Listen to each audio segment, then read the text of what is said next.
Welcome back to the CUBE studio here at the New York Stock Exchange. This is Mixture of Experts, parts of our programming with NYSE Wired.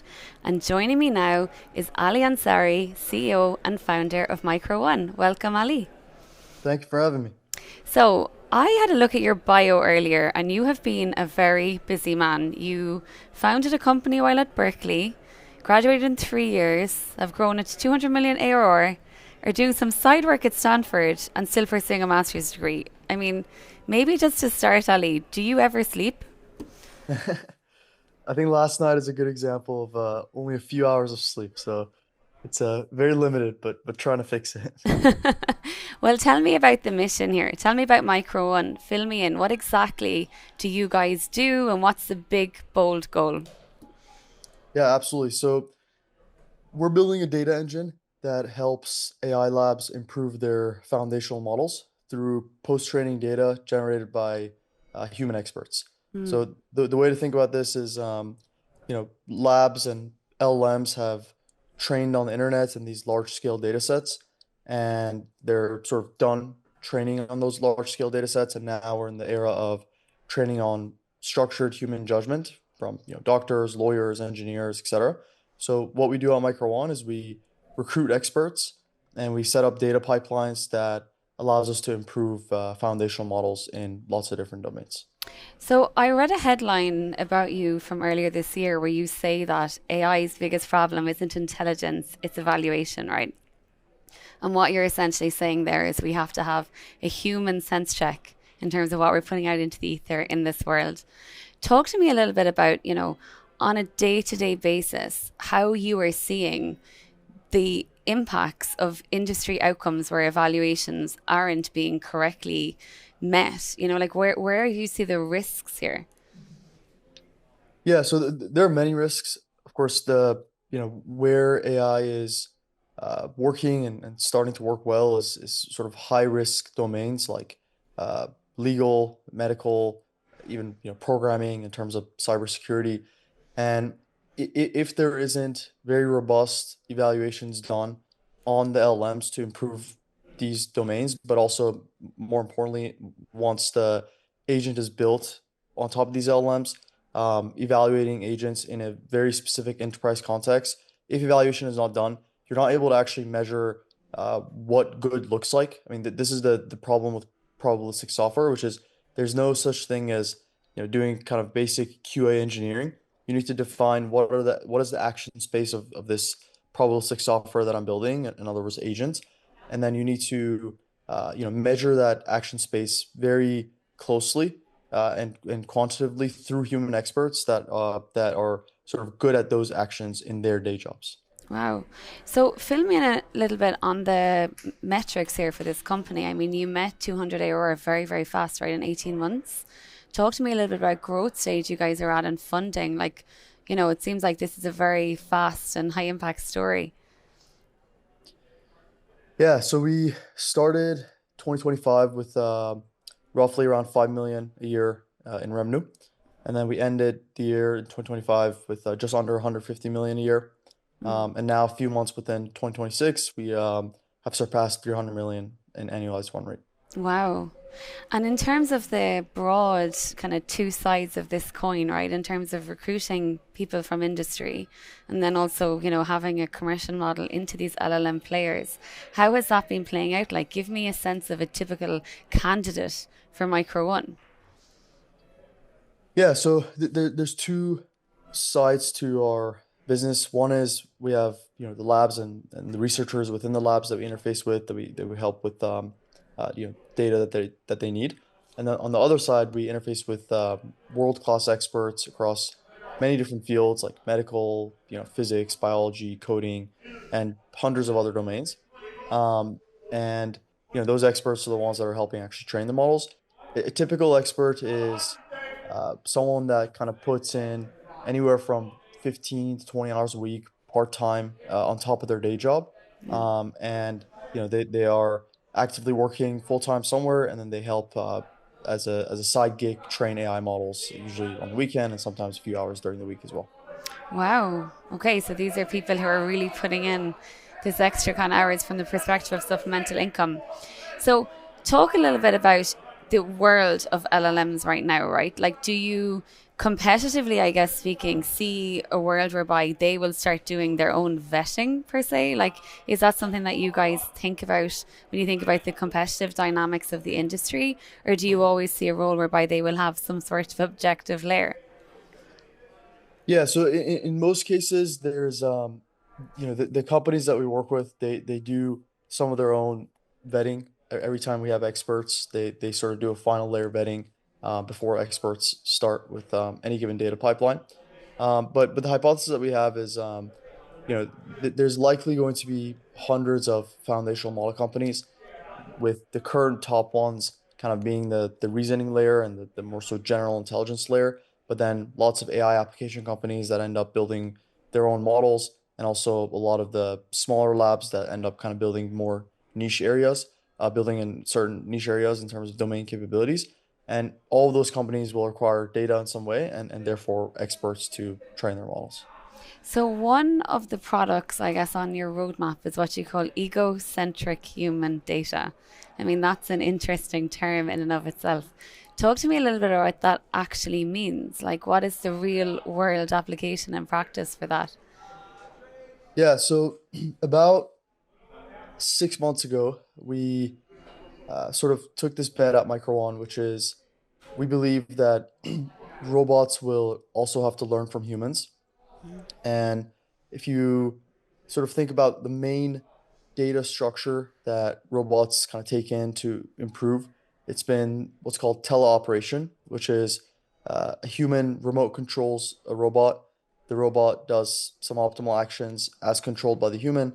Those optimal actions are recorded, and then the robot tries to replicate those autonomously. The problem with this data is it's very expensive and it's hard to replicate all the things that humans do. So the bet that we took is that instead of having this kind of teleoperation data sets as the main way that robots learn, we believe that robots will actually just learn from humans in a very pure form. And so what that means is there is kind of an initial pipelines that are being set up, which is called egocentric data. That is, humans are recording themselves in first person, do a bunch of actions in the real world, which is household tasks and many other kind of chores within the house. Um, and then we use this data, which is many tens of thousands of hours of video with thousands of people that are working in this pipeline every single day, to feed it into robotics models to improve their capabilities.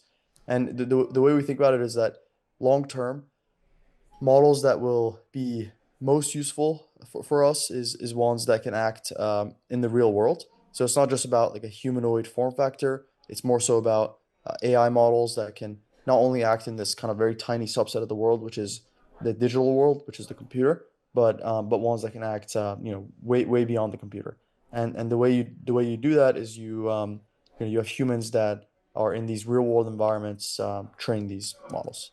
So, technically, what are the key challenges here? Like, we know context is a challenge in the digital space, right? Dexterity, I'm sure, is a challenge from the perspective of humanoids. What are the real problems that, like, you're setting out to solve here? Like, break it down.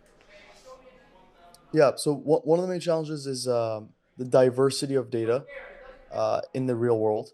There is, if you think about, all the things that are possible in this digitally constrained world, it's a very large kind of vector span, right? That there's many things you can do in a computer. That's why there's so many different environments and data sets that we have to build for AI labs to improve their models in the LLM world. Now, if you remove that constraint, which is the sort of digitally constraint, and you go into the real world, there is maybe a million times or maybe 10 million times more environments and sort of diversity of possible actions. So what becomes really difficult, the very difficult technical challenge is how can you get a very representative data set for these robots to build general reasoning and general capabilities to navigate and manipulate the world through this very large vector span of actions that exists. So the way that we're aiming to solve that is every data set we create needs extreme diversity. So for example, if we're trying to get robots to be good at household tasks, we need to create uh, many thousands of hours of videos of tons of different possible actions within the house, whether it's tidying up desks, whether it's doing some chores, whether it's you know, fixing a bookshelf, and we need to do so with a very large combination of households that have different objects that they use, different backgrounds, different hands. So this sort of diversity is what really helps solve ultimately the robotics challenge. Okay. And speaking of challenges, you've also launched a government division for your company, correct? And I think government is a very interesting space in the world of AI because it's controversial but hugely consequential. Talk to me a little bit about what's happening in that space for Micro1. Yeah, so without talking about the specifics of any, department, we are helping the government build AI agents. And we take a very hands-on kind of research and development partner for the government, where we help them, kind of scope out the agent they're building, build the agent for them, and then most importantly, evaluate it through our data engine to make sure that it's working reliably for the use cases that they have. Okay. And from a competition perspective, I mean, I know there's one particular kind of 800-pound gorilla in the space, but talk to me a little bit about how things are playing out, at an industry level, right? Like, you guys are obviously building relationships with these labs across the board. You want to become a brand synonymous with training data. How do you continue to kind of like differentiate your market message in the space? Yeah, I think there's sort of two core things that we focus heavily on. One is the data quality for any data pipeline, any evaluation data that we're creating starts with the expert quality and the expert really matching any given job or any given data pipeline that we're assigning them to. So, if we have a pipeline that requires expertise in M&A law, you cannot just assign a lawyer. You have to assign a lawyer that is excellent in M&A specifically.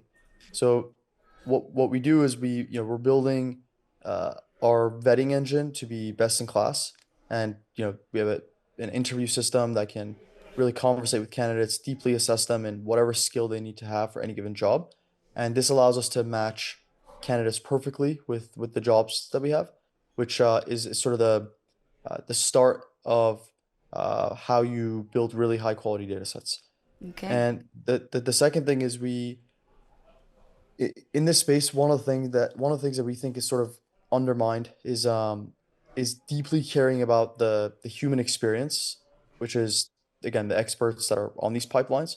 So the approach we take is a very human first approach, where the experts that we have and their experience comes number one, and we sort of build our product, our operations, and overall processes around this fact that our experts matter more than anything. And this results in two things. One is we are building a job sector that is we're building a new job sector, and so we're building a nice foundation for it, for where people are happy working in this job sector, and that results in Micro1 kind of being the place where experts are happiest to train AI models, and so this sort of becomes a nice moat for us long term, for experts to decide to only work at Micro1. And the second thing is that it results in higher quality data, because when someone is happy on the job, they have much more pure judgment, and their the sort of structured judgment that they distill into models becomes much higher quality. Wow. Well, to finish out, I read also a headline that you are potentially, according to Forbes, one of the youngest self-made billionaires in tech, Ali. How do you respond to that commentary, and how does it, I guess, shape how you think about your role as a CEO in the industry you're in right now? Yeah, I mean, I to be honest, I don't love these headlines, and we're just building a great product. I think there are many ways to look at like unrealized gains, and but it's not something I focus on. Good. Well, listen, great to chat to you. Fascinating product, fascinating time. Wish you guys all the best and hope to maybe have you here in person at the NYSE at some point. Amazing. Thank you so much. I appreciate it. I'm Gemma Allen. This is coming to you from the CUBE studio here at the New York Stock Exchange. This is NYSE Wired in the CUBE, mixture of experts. Thanks so much for watching.